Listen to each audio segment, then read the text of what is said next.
Good morning. Good morning. I'd like to welcome you all to the part of Scripture that pastors normally mumble through.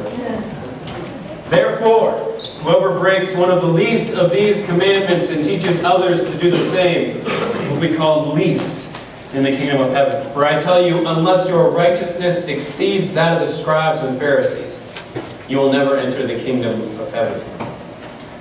We pastors mumble through things like that. First of all, because it doesn't sound very Christ-like, even though it's Jesus saying it. And second, if Jesus tells us that not one letter of the law has been abolished, what about those parts we don't like? What about those parts we disagree with? What about those parts that Jesus and Peter and Paul seem to change? Things get even more confusing when we follow to Luther, to the change that he was trying to make with the law concerning grace and forgiveness and how holy we might one day be. Jesus says, unless your righteousness exceeds that of the scribes and Pharisees, you will never enter the kingdom of heaven. And we think, how un-Lutheran is that? Doesn't Jesus know that we are simultaneously saint and sinner? Wait a minute, is Jesus not a Lutheran? No, don't answer. The question only becomes more complicated as the years extend even further. Kind of like a fine wine, filled with shards of glass and chunks of cork. Delicious. People used to say that slavery was biblical. It's part of the letter of the law. Others even said that there were places in the Bible where people of darker skin were seen as less than people with lighter skin. Hard to really make that argument considering that the Bible was written by people with darker skin, but facts have rarely gotten in the way of people with a particular axe to grind, of people with a particular letter of the law to hold up. People used to say that women were less than. In fact, many still say that today. Women were subservient. Women couldn't teach or speak in public. Women couldn't work or vote.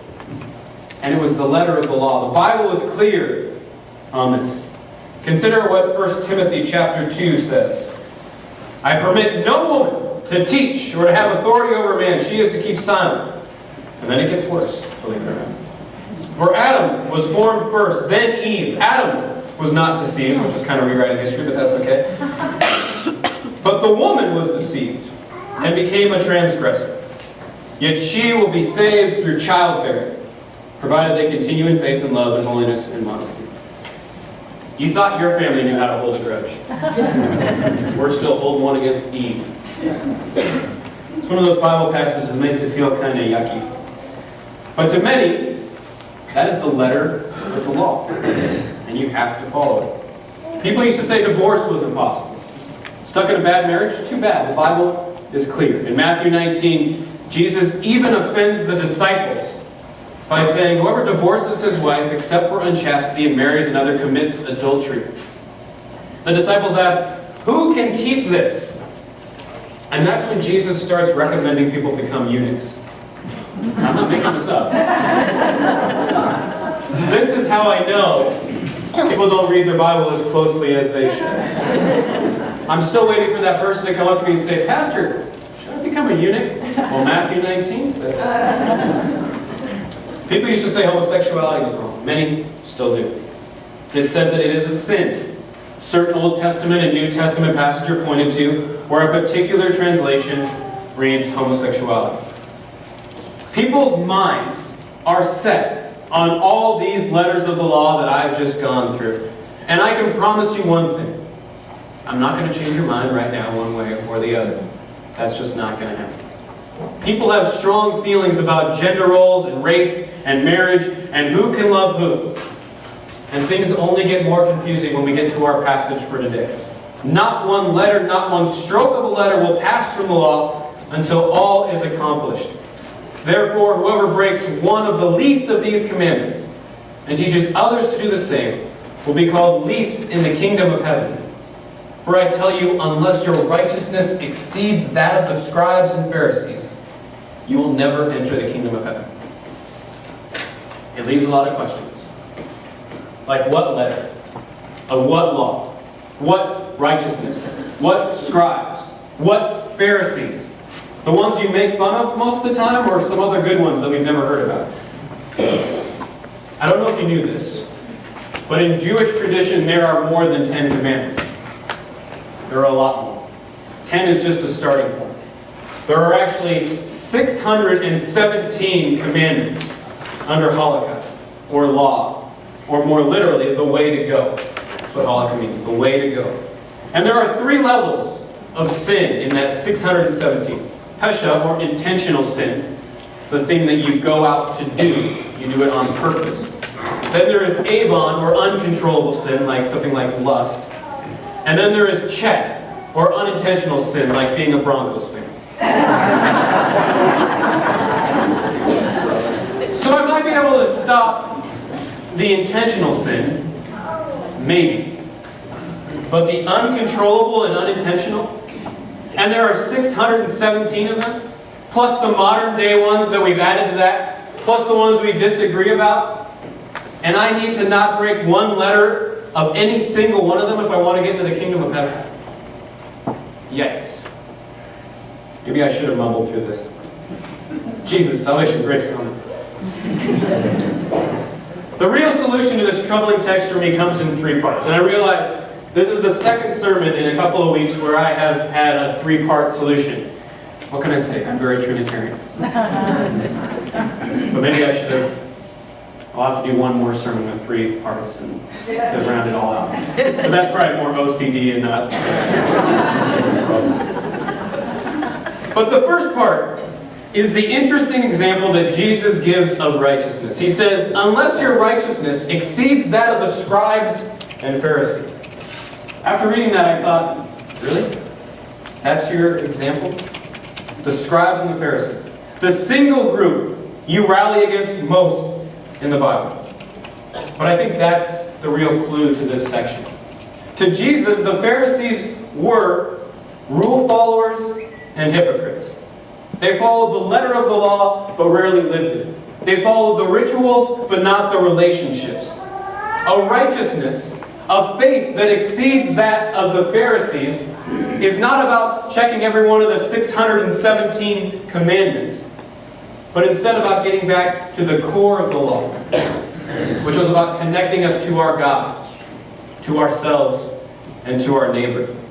It's built around compassion and forgiveness and the eternal struggle to try to be better. Not to succeed, but to try. Which brings us to our second part. A little further in this Gospel of Matthew, Jesus says something about what we've done to the law, the ways we've corrupted the law. At that time, Jesus went through the cornfields on the Sabbath. His disciples were hungry, and then began to pluck heads of grain and to eat. When the Pharisees saw it, they said to him, "Look, your disciples are doing what is not lawful to do on the Sabbath." He said to them, "If only you had known what this means, I desire mercy and not sacrifice, you would not have condemned the guiltless." I told you earlier that the Hebrew word for law is halakha. But I also told you that that's not the literal translation of the word. It's really the way to go. The law was never meant to be the way, but the way to go. That's the difference between an idol and a God. We can make idols of anything. We can trap meaning in anything. Take that section in 1 Timothy in which women aren't meant to do anything ever. We forget that this letter was written in a context with some women in mind. We know this from digging into the verse before the one that I read. It says, also, that the women should dress themselves modestly and decently in suitable clothing, not with their hair braided, or with gold, pearls, or expensive clothes.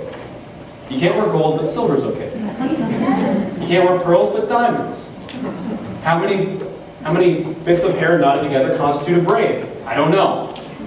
It's so ultimately specific.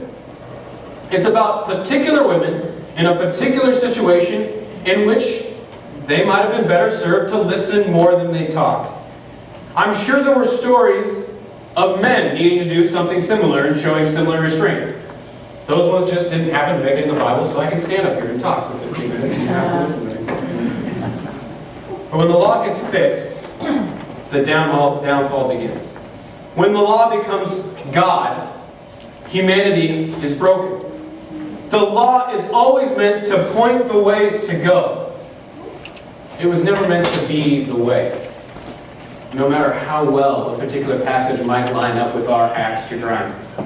No matter how much we want it to be the case. You do this or else. That's not the law. The third part of this is Jesus. Just as we learned from Timothy that women are forever to blame because of what Eve did, we learn in Romans about what one other person did for the rest of us. Paul says, therefore, just as one man's trespass led to condemnation for all, Adam, so one man's act of righteousness leads to justification for all, Jesus. Paul is talking initially about the fall in Genesis, the fall in the beginning, the reason there is suffering in this world. One person caused it.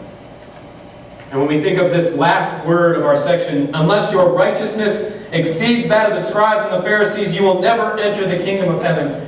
We think, we can't live up to that. No matter how well a pastor rationalizes it in front of you, we can't live up to that. We can't reach the summit of that righteousness. We can't be that good. But one person was. And that's good enough. So one man's act of righteousness leads to justification and life for all. What Jesus did pays for all. When God looks at you, God does not see you and all your downfall. But God sees this one that pays for all. I generally think about this as sneaking into heaven. God looks at you and says, how did you? And then Jesus pops in front of you and then you run inside. And our gospel kind of gets into this. Therefore, whoever breaks one of the least of these commandments and teaches others to do the same will be called the least in the kingdom of heaven. When I hear that, I think, you may be least in heaven, but hey, you got it. Every time I have a theological argument with my father-in-law, it generally doesn't go well, but he always ends it with, I guess we'll find out in heaven. Which I take as a victory because he says we. It's not right. We get caught up in the questions. We get caught up in who is in and who is out. But that is not the purpose of the law. The law was given to provide a way to go, full of mercy, that might lead us person by person to the person we were created to be, not to the person the world thinks we should be. And since someone already took care of the hard part, namely the whole righteousness thing, we have the courage to try and fail. We have the courage to follow our healthy passions, to see where they might lead, to see where God might be calling us. And then at the end of the day, when we come forward to God with all of our bruises, our breaks, our cuts, and our scars, God looks at us and sees a person that lived full of mercy beyond and through the letter of the law. Amen.